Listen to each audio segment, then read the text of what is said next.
talked in the opening, we had a brawl in college basketball to get us to talk college basketball. Well, now we've got a knuckle-head Hall of Fame voter to get us to talk about baseball. Cedric, the Baseball Hall of Fame class is out.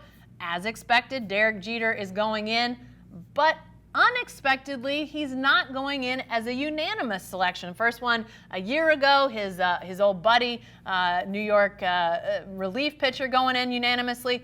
Everybody thought Jeter'd be unanimous, but one voter, Cedric. We don't know who it is, but is knuckle-head fair? Is knuckle-head fair that they didn't put Jeter on their ballot?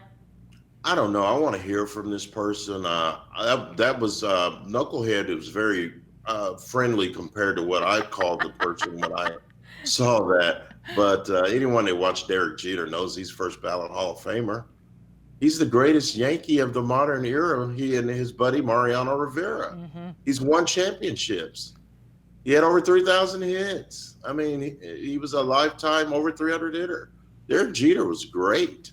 But whomever did it, I think it was kind of a dumb move, but it wasn't going to keep Derek out. But it did keep him from making history, and that's too bad.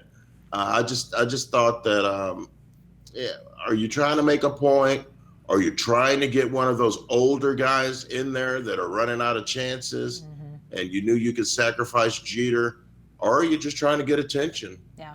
Sooner or later, it's going to come out, Jen. Yeah. We'll find out who it is. Yeah, and the Hall of Fame has encouraged, not made mandatory, that voters make their votes known, but they have asked for some transparency there. So you see a lot of voters that on social media or in their websites or their newspapers or wherever will talk about their vote, why they voted for who they voted for. And it's been interesting to see over the years as different voters have discussed, this is why I made this choice and not this choice.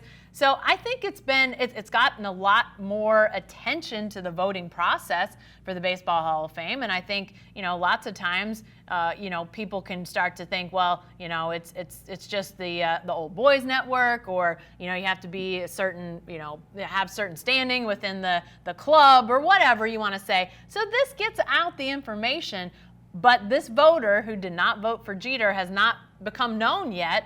And, Cedric, I assume at some point we will hear from them, but you bring up an interesting point about some of these guys that may be running out of chances, and maybe that was part of the decision in not voting for Jeter. But two of those guys that did not get in and are running out of chances in that 10-year window are Roger Clemens and Barry Bonds, a couple guys that we know were part of that steroid era, did not get in. It's now 8 years on the ballot and not into the Hall of Fame. Are we going to see these guys get voted into the Hall of Fame, or are they going to have to sort of go a different route?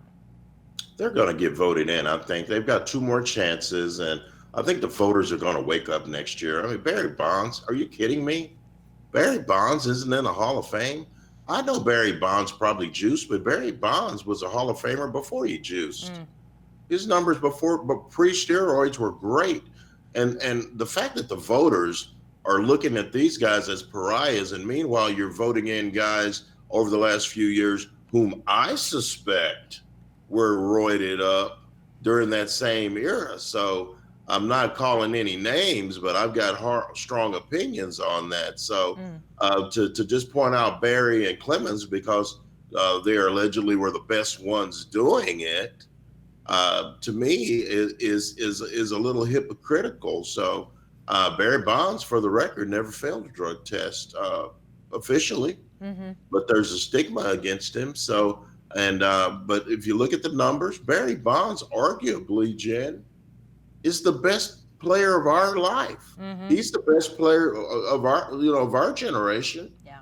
Can you name another guy? Griffey and Bonds. Yeah. Bonds ran more than Griffey. Yeah. Bonds stole more bases than Griffey. And so we know, and we believe that Griffey played clean.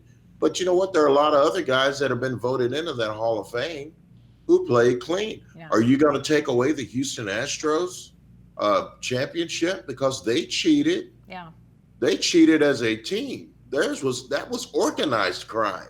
That wasn't just one guy sticking the needle in his butt. That was a whole clubhouse of players on the same page, cheating to get a required goal, and they won a championship. Yeah. The Dodgers are asking for, saying that maybe we should get that back. Right. The New York Yankees, or Aroldis Chapman's going, maybe Jose Altuve knew that 100-mile-an-hour fastball was coming, right, and took me yard because he knew it was coming. Yeah. And so to me, there are different degrees of cheating or whatever. But to me, if I robbed a bank of $150 million, Jen, and you robbed a bank of $1,000, guess what? We're both still thieves. Yeah. So I don't know what, it's tough for the voters. I get it. It's a tough job for the voters, but greatness is greatness.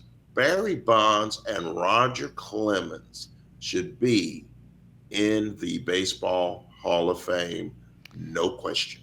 You know, I think you bring up a great point with the Astros in this latest, saga, really, of cheating in baseball. I mean, we went from the steroid era to now the sign stealing era, and we've seen the fingers of it, reach out into different parts of baseball, and you start to think, well, how widespread is it? How far does it go? Where might other players have been doing this? So I think it's going to be really, it's really tough. I mean, you said it, Cedric. It is tough on the voters. How do you decide what to do? I mean, what are they going to do with Jose Altuve when he gets to the point where he's on the Hall of Fame ballot? If nothing's substantiated, what do you do with that? I don't know. I don't know what the answer. I don't know what the voters will do with that. But until baseball enacted something that really started to get at the heart of the steroid problem, you don't have proof. You just have suspicion. And I know that there's a lot of really well documented suspicion that points to these guys that were involved in it. But to know how far it goes, to know how far the fingers went, who might or might not have been involved, it just seems like a really difficult situation when you're talking about the steroid era. And we're going to have the same thing come up with this sign stealing era. I just think it's going to be really interesting to see, do the voters in the next couple of years bring in Clemens, bring in Bonds? The numbers are spectacular. I mean, both those guys. But do they get in? Do they get in over some other people that might, be somebody a voter wants to vote for? We'll have to see, but I do think it's an interesting debate, and we'll probably be talking about it again. Hopefully, we'll be here on the Writer's Block to talk about it again in another 20 years or so when the cheating scandal is involved with the voting. We'll see, but whether we're here in 20 years or not, we'll definitely be back next week. So come on and join us. We'll see what other scandals come up that we can talk about. The Super Bowl for sure, then we'll wait and see what the sports world brings us. Be sure to join us then.